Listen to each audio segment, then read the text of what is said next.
Classes के मंच पर एक बार फिर से मैं आप लोगों का बहुत बहुत स्वागत करता हूं। मित्रों, लास्ट क्लास में हमने भाषा व भाषा के भेदों के बारे में पढ़ा था कि भाषा किसे कहते हैं और भाषा के कितने भेद होते हैं। भाषा के हमने दो भेद पढ़े थे, मौखिक व लिखित। उसके साथ ही हमने उपभेद भी पढ़े थे उसके, जिसे हम सांकेतिक भाषा के नाम से जानते हैं। आज हम जो बात करते हैं वो बात करेंगे हिंदी भाषा के बारे में। तो मित्रों देखिएगा, हिंदी भाषा से संबंधित किस प्रकार के जो प्रश्न है भाषा में सम्मिलित किए जाते हैं, प्रश्न पत्र में सम्मिलित किए जाते हैं, उनकी बात करते हैं। देखिएगा, हिंदी भाषा के उपनाम। हिंदी भाषा की बात करें तो इसके उपनाम है। देखिएगा, हिंदी भाषा को देसी भाषा भी कहा जाता है, क्योंकि अंग्रेज रहते थे, वो अंग्रेजी बोलते थे तो हमारी भाषा को वो देसी बोलते थे। जिस प्रकार आज हम ग्रामीण परिवेश की भाषा को कौन सी भाषा बोलते हैं? देसी भाषा बोलते हैं। एक इसको भाका भी कहते हैं, जो कि अपभ्रंश किया हुआ है किसका? भाषा का। क्या कहते हैं? भाका। फिर देशना वचन, ये भी हिंदी भाषा का ही नाम है। देशना वचन, देशना वचन के बाद में इसको हिंदी देश के निवासी बोलते हैं, इसलिए इसको हिंदवी भी बोलते हैं। हिंदी भाषा का दूसरा नाम है हिंदवी। हिंदवी के बाद में इसको दकी खनी भी बोलते हैं। दकी खनी। हिंदी भाषा का एक और नाम है रेखता। क्या है? रेखता। और हिंदी भाषा को ही क्या कहा जाता है? हिंदी भाषा को आर्य भाषा, हिंदी भाषा को आर्य भाषा भी कहा जाता है। और आर्य भाषा किसने कहा था इसको? हिंदी भाषा को आर्य भाषा नाम दिया था दयानंद सरस्वती ने।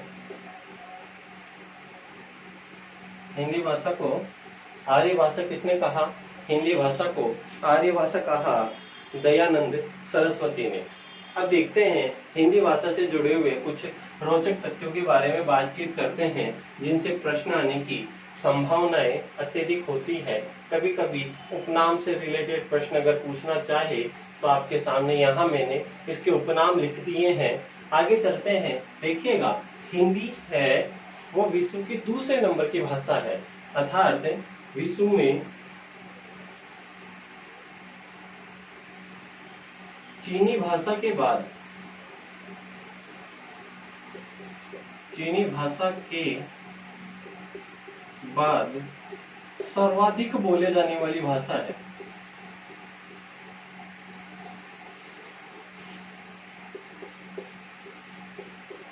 सर्वाधिक बोले जाने वाली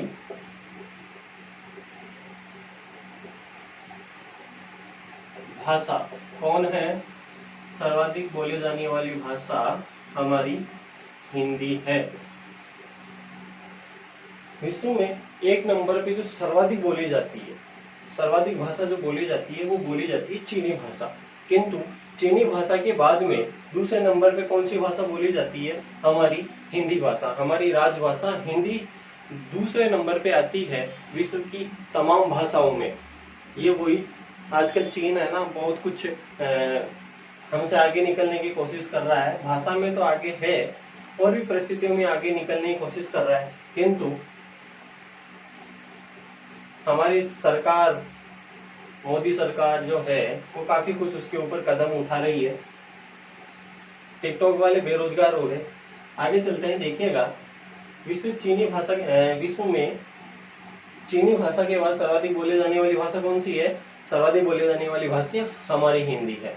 अब देखिएगा, हिंदी को राजभाषा का दर्जा दिया गया है। राजभाषा का दर्जा दिया गया है। राजभाषा क्या होती है उसके बारे में बताता हूँ। देखिएगा, एक होती है राष्ट्रभाषा, एक होती है राजभाषा। हमारे भारतीय संविधान में हिंदी भाषा को राष्ट्रभाषा का दर्जा न दे करके राजभाषा का दर्जा दिया गया है। राष्ट्रभाषा से तात्पर्य है कि एक ऐसी भाषा जो सभी जन सामान्य के लिए सभी व्यक्तियों के लिए, भारत के तमाम व्यक्तियों के लिए जो जिन अलग अलग प्रदेशों में रहते हैं उन व्यक्तियों के लिए एक ही भाषा होगी, और वो भाषा क्या होगी? वो भाषा हिंदी होगी। सर्वाधिक उपयोग किसका किया जाएगा? हिंदी भाषा का किया जाएगा। किंतु हमारे भारतीय संविधान में हमारी भाषा हिंदी को राष्ट्रभाषा का दर्जा न देकर के राजभाषा का दर्जा दिया गया है, जिसका तात्पर्य है कि सरकारी जितने भी कामकाज होंगे उनमें कौन सी भाषा का प्रयोग किया जाएगा? उनमें हिंदी भाषा का प्रयोग किया जाएगा। यानी कि राजकार्य से संबंधित किसी भी पत्रावली को लिखना है, पत्र भेजना है, लेना है, या किसी भी प्रकार के आदेश तैयार करने हैं, तो वो कौन सी भाषा में लिखे जाने हैं? वो हिंदी भाषा में लिखे जाने हैं। साथ के साथ एक अंग्रेजी भाषा का भी उसमें प्रयोग किया जाता है, क्योंकि हमारे भारत में भी कई ऐसे प्रांत हैं, कई ऐसे क्षेत्र हैं जहाँ पर हिंदी समझना लोगों के लिए मुश्किल है। तो वहाँ के व्यक्तियों के लिए, जैसे कि दक्षिण भारत आदि ऐसे इलाके हैं, वहाँ पर अंग्रेजी भाषा का भी प्रयोग किया जाता है। तो राजभाषा का दर्जा दिया गया। कब दिया गया? राजभाषा का दर्जा दिया गया 14 सितंबर 1949 को। कब दिया गया? 14 सितंबर 1949 को किसका दर्जा दिया गया? राष्ट्रभाषा नहीं, राजभाषा का दर्जा दिया गया। साथ के साथ यही जो 14 सितंबर है, इस 14 सितंबर को यहीं से एक प्रश्न और निकल करके आता है कि हिंदी दिवस कब मनाया जाता है? हिंदी दिवस तो हिंदी दिवस कब है? हिंदी दिवस जो है 14 सितंबर को मनाया जाता है। कब मनाया जाता है? हिंदी दिवस 14 सितंबर को मनाया जाता है।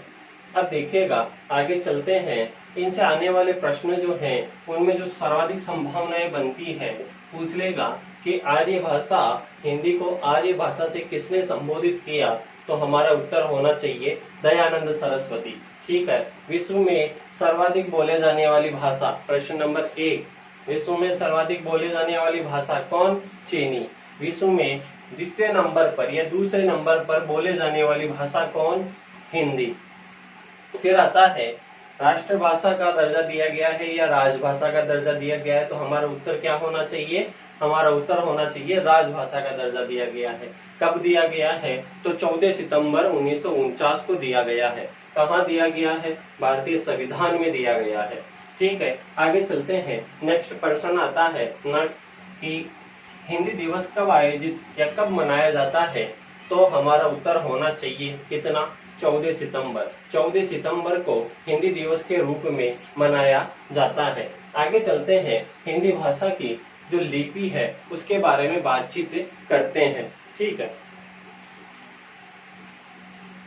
मित्रों, इनका स्क्रीनशॉट ले लिया करो, क्योंकि ये जितने भी आपको मैं टॉपिक्स बताया जा रहा हूँ और जिन जिन बिंदुओं के बारे में बातचीत करने जा रहा हूँ, उनकी सर्वाधिक संभावनाएं परीक्षा पत्र में आपके सामने होती है। आगे देखिएगा, हिंदी भाषा की जो लिपि है, हिंदी भाषा की लिपि की परिभाषा हम पहले देख चुके हैं, किंतु हिंदी भाषा की जो लिपि है, हिंदी भाषा की लिपि, कुछ लिपियां हैं जिनसे प्रश्न निकलते हैं, मैं उनको लिखता हूँ। एक तरफ लिखूंगा मैं भाषा, दूसरी तरफ लिखूंगा मैं क्या? दूसरी तरफ लिखूंगा मैं लिपि। ठीक है, एक तरफ देखते हैं हम भाषा, तो यहाँ पे एक नंबर पे देखते हैं कौन सी भाषा? हमारी भाषा हिंदी। ठीक है, और हिंदी भाषा की जो लिपि है वो कौन सी है? देवनागरी। कौन सी है? देवनागरी लिपि। हम देवनागरी लिपि पे भी बातचीत करेंगे, किंतु एक बार पहले जो जितनी लिपियां हैं जिनसे संभावित प्रश्नों का निर्माण हो सकता है, उन लिपियों के बारे में देखते हैं। देखिएगा, हिंदी भाषा के बाद में हम देखते हैं पंजाबी भाषा। जो पंजाबी भाषा है उसकी जो लिपि होती है वो कौन सी होती है? गुरुमुखी। इसको याद रखने का आपको तरीका बताता हूँ कि पंजाबी जो है, गुरु नानक सिंह, गुरु गोविंद सिंह, उनका अनुसरण करते हैं। सबसे पहले किसका गुरु शब्द का उच्चारण होता है? तो गुरु मुखी, यानी कि गुरु के मुख से निकली हुई जो भाषा है वो कौन सी, गुरुमुखी है। इसलिए पंजाबी की जो लिपि है वो कौन सी है, गुरुमुखी है। आगे चलते हैं, देखिएगा अंग्रेजी भाषा।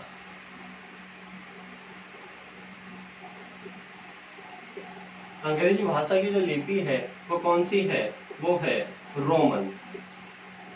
कौन सी है, रोमन। आगे देखते हैं उर्दू भाषा। उर्दू भाषा की जो लिपि है वो कौन सी है, उर्दू भाषा की लिपि है फारसी। कौन सी है, फारसी। तो यहाँ देखते हैं एक बार समग्र रूप से, हिंदी भाषा की लिपि कौन सी, देवनागरी। पंजाबी भाषा की लिपि कौन सी, गुरुमुखी। अंग्रेजी भाषा रोमन लिपि में लिखी जाती है। और वहीं पे देखते हैं उर्दू भाषा, तो उसकी लिपि कौन सी है, फारसी। अब बात करते हैं हम देवनागरी लिपि की। देवनागरी लिपि की बात करते हैं कि देवनागरी लिपि में क्या विशेषताएं होती है। प्रश्न पूछना चाहे एग्जामिनर तो हम संभावनाओं को तो लेकर के चलते हैं, पूछे तो अलग बात है, नहीं पूछे तो भी अलग बात है। देखते हैं देवनागरी लिपि में क्या विशेषताएं होती है।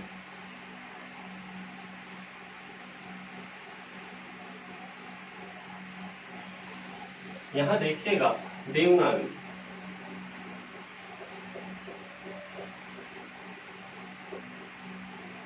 देखिएगा सर्वप्रथम मैं बात करता हूँ कि हम जब भी हिंदी भाषा को लिखते हैं तब किधर से किस तरफ से लिखना शुरू करते हैं और कहाँ पर हम हमारी पंक्ति को रोकते हैं। तो हम देखते हैं कि हम ऐसे लिखना शुरू करते हैं, इस तरीके से, है ना। और जबकि इसके विपरीत हम बात करते हैं उर्दू भाषा की, तो उर्दू भाषा जो है वो इस तरीके से लिखी जाती है, ऐसे इस तरफ, मतलब सीधे से बाएं की तरफ। जबकि हम देवनागरी लिपि जो है यानी कि हिंदी भाषा जो है उसको हम किस तरीके से लिखते हैं, हम लिखते हैं बाएं से दाएं की तरफ। किसकी तरफ, बाएं हाथ से लिखते हैं और दाएं तरफ लेकर के जाते हैं और वहीं पंक्ति को हम विराम देते हैं। जबकि उर्दू भाषा में क्या होता है, इसके विपरीत होता है, वो सीधे हाथ से बाएं हाथ की तरफ लिखा करते हैं। तो देखिएगा देवनागरी भाषा जो है उसकी सर्वप्रथम विशेषता तो यही है, क्या है देवनागरी भाषा की सर्वप्रथम विशेषता, कि वह यह बाएं से दाएं लिखी जाती है। इस तरीके से बाएं से दाएं लिखी जाती है। बाएं हाथ से दाएं हाथ की तरफ हम लिखते हैं। और दूसरी इसकी विशेषता की बात करते हैं तो देवनागरी लिपि में जितने भी वर्ण होते हैं, जितने भी अक्षर होते हैं, उन सभी अक्षरों की जो बनावट है वो एक होती है। ऐसा नहीं कि हम पंक्ति में जब लिखते हैं तो कोई ऊपर जा रहा है, कोई नीचे जा रहा है, सबकी बनावट कैसी होगी, एक होगी। जबकि अन्य जो भाषाएं हैं जैसा कि उर्दू, रोमन, इनकी बात करते हैं, इनकी जो लिपि है, पंजाबी की जो लिपि है, उनमें इस तरीके की विशेषताएं नजर नहीं आती। सभी वर्णों का आकार कैसा होता है, समान होता है। जैसे कि यहाँ पर मैं लिखता हूँ, यहाँ पर मैं लिखता हूँ, मान लीजिए कि मैं यहाँ लिख रहा हूँ राम। अब जब हम देखेंगे तो ऊपर सिरों रेखा लगने की वजह से ये जो वर्ण है वो ऊपर नहीं जा रहा और नीचे जो पंक्ति आती है, हम जब भी नोटबुक देखते हैं तो नोटबुक में इस तरीके से 2 लाइन होती है। हम ऊपर वाली लाइन से भी ऊपर नहीं जाते तो नीचे वाले से नीचे नहीं आते हैं। यही देवनागरी भाषा की विशेषताएं होती है। पर ये मान लीजिए कि मैं यही शब्द जो है वो पंजाबी में लिख रहा हूँ, उर्दू में लिख रहा हूँ, तो संभव ऐसे मान लीजिए कि जैसे मैंने ये लिखा है राम। अब देखिएगा हम अगर इसको पंक्ति मिला करके देखते हैं, इसको एक पंक्ति में पिरो करके देखते हैं, तो ये वर्ण जो है वो नीचे चले जाता है। यानी कि अन्य जो भाषाएं हैं, देवनागरी लिपि जो है, उसके सिवा जो और हम देखते हैं लिपियां, उनमें क्या होता है, अक्षरों का जो आकार होता है वो क्या नहीं होता, वो समान नहीं होता है। आगे चलते हैं। तो ये देवनागरी लिपि की कुछ विशेषताएं हैं। दो एक बिंदु है कि देवनागरी लिपि बाएं से दाईं तरफ लिखी जाती है तथा सभी वर्णों का आकार क्या होता है, समान होता है। आगे चलते हैं। अब हम व्याकरण शब्द के बारे में बातचीत करते हैं। भाषा के बारे में हमने जानकारियां बटोर ली। भाषा किसे कहते हैं, भाषा की परिभाषा हमने देखी है। भाषा के भेदों के बारे में हमने बातचीत करी है। हमने लिपि के बारे में बातचीत करी है। हमने हिंदी भाषा के बारे में बातचीत करी है, उससे आने वाले संभावित प्रश्नों पर बातचीत करी है। हमने देवनागरी जो लिपि है उसके ऊपर बातचीत करी है। अब हम आगे चलते हैं व्याकरण पर। व्याकरण शब्द पे बातचीत करते हैं कि व्याकरण शब्द किससे बना है, इसकी व्युत्पत्ति किससे हुई है, और जो हुई है तो उसका अर्थ क्या है, क्या परिभाषाएं हैं, व्याकरण का उपयोग क्या है, उन सभी तथ्यों पर हम बातचीत करते हैं। देखिएगा, व्याकरण, व्याकरण शब्द की बात करते हैं तो व्याकरण शब्द वी उपसर्ग आ उपसर्ग, जिसको संस्कृत भाषा में आंग उपसर्ग बोला जाता है, ये वही है, किंतु उसमें शेष आ बसता है। हम हिंदी भाषा पढ़ रहे हैं, इसको क्लिष्ट न बना करके यहाँ पर आ उपसर्ग का ही प्रयोग करते हैं। और आगे है करण। देखिएगा, जो व्याकरण शब्द है इनमें जो उपसर्ग लगे हुए हैं उनके अर्थ के बारे में बातचीत करते हैं। तो देखिएगा, वी उपसर्ग जहां भी लगता है वो विशेष अर्थ में लगता है। इस अर्थ में विशेष रूप में,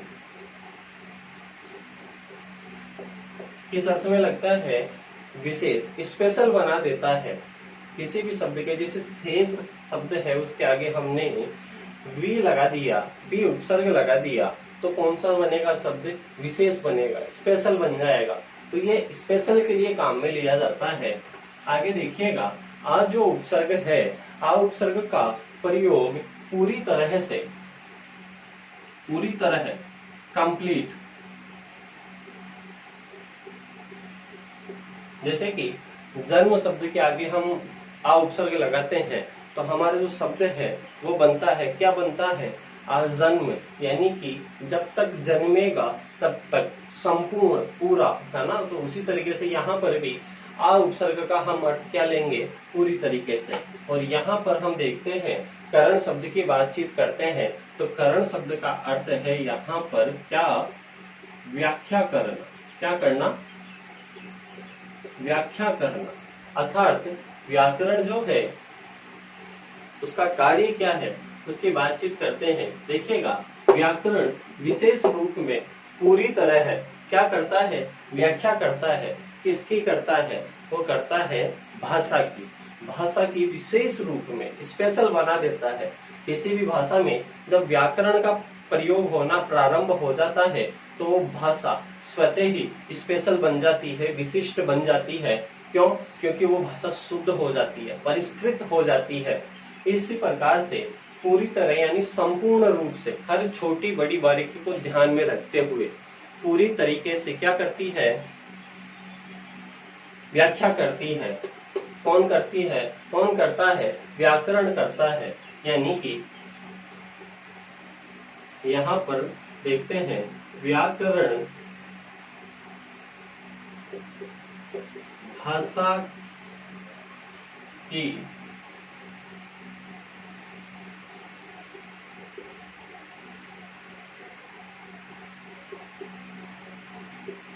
विशेष रूप में संपूर्ण व्याख्या करता है। कौन करता है, व्याकरण करता है। किसके करता है, भाषा की करता है। अरे करता क्या है, क्या करता है, विशेष रूप में संपूर्ण व्याख्या करता है। कौन करता है, व्याकरण। आगे चलते हैं, व्याकरण की परिभाषा। व्याकरण की परिभाषा के बारे में बातचीत करें तो देखिएगा, भाषा को शुद्ध व परिमार्जित रूप देने के लिए, भाषा को शुद्ध व परिमार्जित रूप देने के लिए जिसका प्रयोग किया जाता है वो क्या है? भाषा है। यहां लिखता हूं मैं, वह ग्रंथ जो भाषा का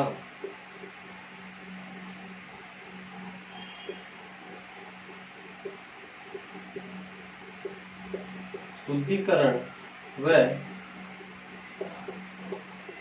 परिमार्जन करता है,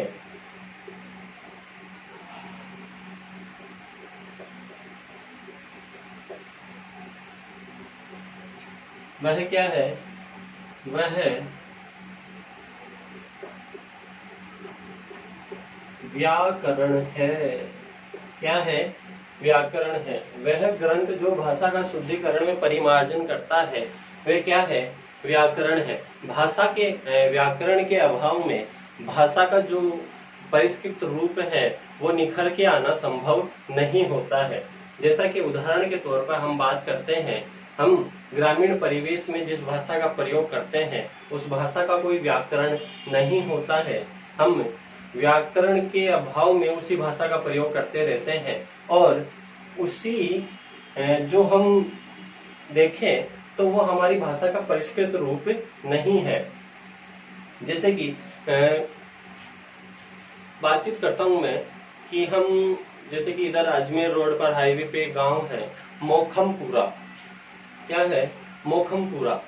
अब क्षेत्रीय भाषा का प्रभाव मान लीजिए या व्याकरण ज्ञान का अभाव मान लीजिए कि अधिकांश व्यक्ति उस गांव को मोखमपरा बोलते हैं, बिस्तर को बिस्तरा बोलते हैं। ठीक है, तो ऐसी परिस्थितियों में क्या होता है कि वहां पर उस व्यक्ति को ऊ की या छोटे ऊ बड़े ऊ की मात्रा का ज्ञान नहीं है, व्याकरण का ज्ञान नहीं है। ऐसी परिस्थितियों में वो उस शब्द का गलत उच्चारण कर देता है। तो व्याकरण के अभाव में भाषा का शुद्धिकरण संभव नहीं है। एक परिष्कृत भाषा का हम उपयोग नहीं कर पाते हैं जब तक उस भाषा में व्याकरण का समावेश नहीं हो। और अगर व्याकरण का समावेश नहीं है तो उसका शब्दकोश भी नहीं लिखा जा सकता। शब्दकोश नहीं है तो भाषा लिपिबद्ध भी नहीं है, तो धीरे धीरे वो भाषा भी क्या हो जाती है? लुप्त हो जाती है। आगे हम बात करते हैं व्याकरण के भेदों के बारे में कि व्याकरण के कितने भेद हैं और कौन कौन से भेद हैं, हम उनका उपयोग कहाँ कहाँ करते हैं, उन सभी के बारे में बातचीत करते हैं। चलें आगे। स्क्रीनशॉट लेना चाहे तो ले सकते हैं। आगे बढ़ते हैं। व्याकरण के भेद।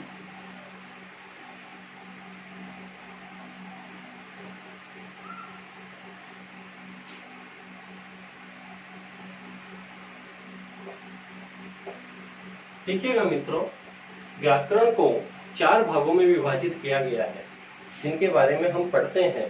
हम 4 भागों में व्याकरण को पढ़ते हैं और संपूर्ण व्याकरण उन 4 ही भागों में समाहित किया गया है। देखते हैं, सबसे पहले भाषा की कोई जो सार्थक इकाई है, हम किसको कहते हैं? भाषा की सार्थक इकाई किसे कहते हैं? शब्द को कहते हैं। शब्द का निर्माण किससे होता है? वर्ण से होता है। बहुत सारे वर्णों से पद बनता है और पद से क्या बनता है? वाक्य बनता है। तो हम यहाँ जिस चीज के बारे में बातचीत करने वाले हैं वो 4 भेद यही है। हम उसको समझने के लिए इस प्रकार से देखते हैं कि बालक सबसे पहले किसका उच्चारण करता है। सबसे पहले हम जब भी विद्यालय में जाते हैं, कितने भेद हैं? 4 भेद हैं। तो सबसे पहले हम क्या देखते हैं? हम वर्ण विचार टॉपिक पर बात करते हैं। हम वर्णों के बारे में जानकारी इकट्ठी करते हैं। उसके बाद में जैसे ही हमने वर्ण पढ़े तो हम धीरे धीरे, जैसे हमने पढ़ा क, ख, ग, ये हमने पढ़े। ठीक है, उसके बाद में हम पढ़ते हैं, क्या पढ़ते हैं? हम पढ़ते हैं शब्द विचार। व्याकरण का दूसरा भेद क्या है? शब्द विचार। शब्द विचार में हम क्या करते हैं? हम करते हैं क, प्लस मैं प्लस ल बराबर कमल। इस तरीके से बोलते हैं ना, क म ल कमल। याद आ रहा है वो बचपन? इस तरीके की हम शब्द विचार टॉपिक पर बातचीत करते रहते हैं। हम वर्णों को जोड़ जोड़ करके शब्दों का निर्माण करना शुरू कर देते हैं। उसके बाद में हम बनाते हैं पद। क्या बनाते हैं? पद। पद विचार पे बात करते हैं। इस पर पद विचार पर तो इसमें क्या होता है? कमल,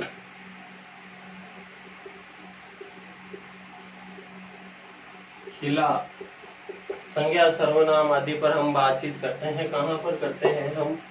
पद विचार में संज्ञा सर्वनाम आदि बिंदुओं पर बातचीत करते हैं। आगे चलते हैं। पद विचार के बाद में जो नंबर 4 भेद है वो आप भी बता सकते हैं। अंतिम बचता है हमारे पास में वाक्य विचार। क्या है? वाक्य विचार, जिसमें हम वाक्यों के भेदों के बारे में जानकारियां प्राप्त करते हैं। वाक्यों से संबंधित और भी विशेष प्रकार के प्रश्न हैं, उनके ऊपर बातचीत करते हैं। हम धीरे धीरे क्या करते हैं? हम सब प्रथम वर्णों से शब्द बनाते हैं, शब्द से पद बनाते हैं, और पद से क्या बनाते हैं? वाक्य बनाते हैं। और वाक्यों से हम क्या करते हैं? किसी अध्याय की रचना करते हैं। और अध्याय से क्या होता है? अध्याय से हम किसी ग्रंथ की, पुस्तक आदि की रचना करते हैं। विभिन्न अध्यायों का समावेश करके हम किसी पुस्तक या ग्रंथ की रचना करते हैं। तो हम सर्वप्रथम बात करते हैं, हम धीरे धीरे सीढ़ी बाई सीढ़ी चढ़ रहे हैं। हमने बिल्कुल एक सीक्वेंस से, मैंने आपको एक सीक्वेंस से यहाँ तक लेके आया हूँ। एक एक बिंदुओं के बारे में बातचीत करते हुए, बिंदुओं को जिस प्रकार से हम मकान की छत पर पहुंचने के लिए एक एक सीढ़ी का प्रयोग करते हैं, स्टेप बाय स्टेप, हमने उसी तरीके से प्रयोग किया है। मैं आपको अब व्याकरण के मूल बिंदुओं तक ले आया हूँ। अब हम आगे हैं वर्ण विचार टॉपिक पर। हम बातचीत करेंगे वर्ण विचार टॉपिक पर। उसके बाद में हम बात करेंगे शब्दों पर। उसके बाद में हम बात करेंगे पद पर। और उसके बाद में हम बात करेंगे वाक्य पर। इन्हीं बीच में, इन्हीं 4 भेदों के बीच में हम संपूर्ण व्याकरण को पढ़ जाएंगे। ये सिर्फ 4 भेद आपको विशेष से पढ़ने हैं और आपका संपूर्ण व्याकरण बिल्कुल क्लियर हो जाएगा। और अगर आपने यहाँ ब्लैक बोर्ड पर एकाग्रचित होकर के पढ़ा तो मैं आपको विश्वास दिलाता हूँ कि आपके व्याकरण के जो 15 प्रश्न आने वाले हैं उनमें से एक भी प्रश्न आपका नहीं गलत होगा। और टीचिंग मेथड की बात करेंगे इनके बाद में, तो 15 प्रश्न टीचिंग मेथड के भी आते हैं। मैं पूरा प्रयास करूंगा आप तक मेरी बात को ठीक से ठीक समझाने की, कि उन 15 प्रश्नों में भी आपके अंक बहुत कम कटे, नाम मात्र के कटे। क्योंकि शिक्षण विधियों में आजकल परिस्थितियों के आधार पर प्रश्न दिए जाते हैं। फैक्ट्स के ऊपर बात कम करते हैं, परिस्थिति यानी सिचुएशन बेस्ड क्वेश्चन आने लग जाते हैं। तो उस समय आपकी मानसिक योग्यता का आप कितना परीक्षा देते समय उस कक्ष में कितना प्रयोग करते हैं वो उस पर निर्भर करता है। आगे बात करते हैं व्याकरण की। तो व्याकरण के हमने परिभाषा और व्याकरण के भेदों के बारे में बातचीत लगभग कर ली है। अब हम बात करते हैं, हमारा जो व्याकरण का भेद नंबर 1 है वर्ण विचार। ठीक है, तो वर्ण विचार की बात करने से पहले हमें वर्ण के बारे में बातचीत करनी चाहिए।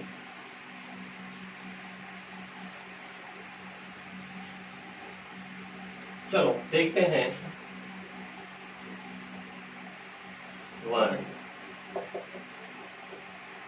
आज हम सिर्फ वर्ण की परिभाषा के बारे में बातचीत करेंगे। उसके बाद में हम वर्ण विचार जो टॉपिक है, वर्ण विचार में स्वर और व्यंजनों का वर्गीकरण, फिर उसके बाद में उच्चारण स्थान और उच्चारण प्रयत्न, जो भी है तमाम बिंदु है उनके ऊपर हम धीरे धीरे बातचीत करेंगे।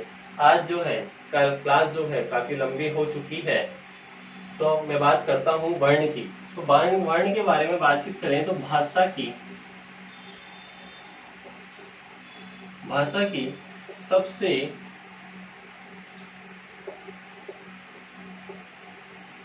छोटी इकाई क्या है? भाषा की सबसे छोटी इकाई वर्ण है। भाषा की सबसे छोटी इकाई क्या है भैया? वर्ण है। और यहाँ बात करते हैं अक्षर। अक्षर का मतलब जिसके और अधिक टुकड़े नहीं किए जा सकते हो, जो जिसका शरण नहीं किया जा सकता। संस्कृत भाषा में इसके लिए परिभाषा दी गई है, न शरति इति अक्षर है, यानी कि जिसके और अधिक शरण नहीं किया जा सकता, टुकड़े नहीं किए जा सकते, विभाजित नहीं किया जा सकता, वो क्या कहलाता है? अक्षर कहलाता है। तो अक्षर जिसके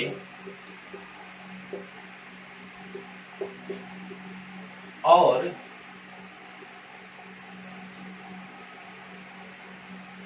अधिक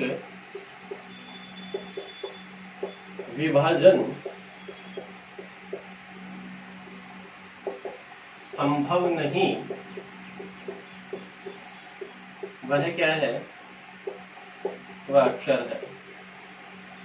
वर्ण और अक्षर दोनों एक ही होते हैं, इनमें कोई भेद नहीं है। हम हिंदी भाषा की बात करेंगे तो यहाँ पे वर्ण और अक्षर दोनों क्या है? एक ही है, दोनों जुड़वा भाई है, मान लीजिएगा। अब देखिएगा, वर्ण से हम जिस प्रकार से हम विभिन्न फूलों को जोड़ जोड़ करके, मोतियों को जोड़ जोड़ करके हम क्या बनाते हैं? माला बनाते हैं। उसी प्रकार से हम क्या बनाते हैं? वर्णमाला बनाते हैं। क्या बनाते हैं? वर्णमाला बनाते हैं। आपने देखा होगा कि जब भी आप बाजार में जाते हैं तो आप फूल माला लेने के लिए गए, दुकान पे देखते हैं कि अलग अलग मालाएं रखी हुई है, कोई 10 रुपए की, कोई 5 रुपए की, 20 रुपए, 25 रुपए की। आप कहते हो यार 5-7 लेके चलनी है, गुरुजी को तो पहना नहीं है, 10 रुपए वाली ले चलते हैं।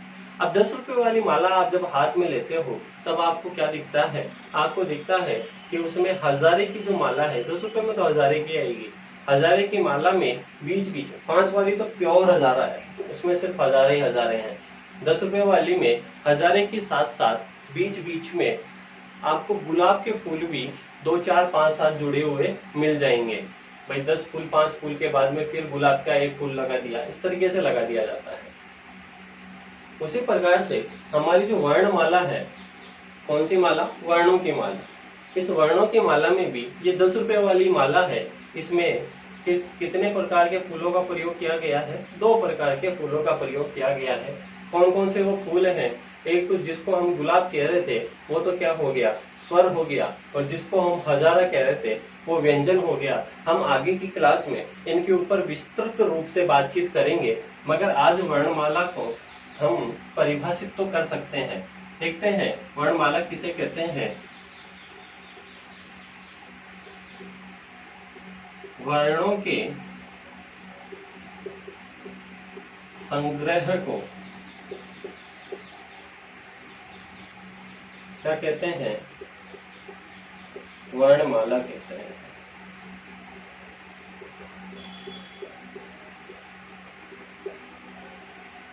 वर्णों के संग्रह, जहां पर वर्णों को संग्रहित किया गया है, वर्णों को पंक्तिबद्ध किया गया है, वो क्या है? वो वर्णमाला है। जिस प्रकार से फूलों को पंक्तिबद्ध कर दिया जाता है, उसी प्रकार से वर्णों को एक व्यवस्थित रूप में संग्रहित किया जाता है, पंक्तिबद्ध किया जाता है। और जहाँ किया जाता है उसको हम क्या कहते हैं? उसको हम वर्णमाला कहते हैं। आगे की क्लास में हम वर्णमाला के जो तत्व हैं, वर्णमाला में जो जो चीजें हैं, उनके बारे में हम बातचीत करेंगे। हम गुलाब और हजारे के बारे में बातचीत करेंगे, अर्थात स्वर और व्यंजन के बारे में बातचीत करेंगे। आज की क्लास में सिर्फ इतना ही। आप सभी लोगों को बहुत बहुत धन्यवाद। जाते जाते वीडियो को लाइक शेयर जरूर करें।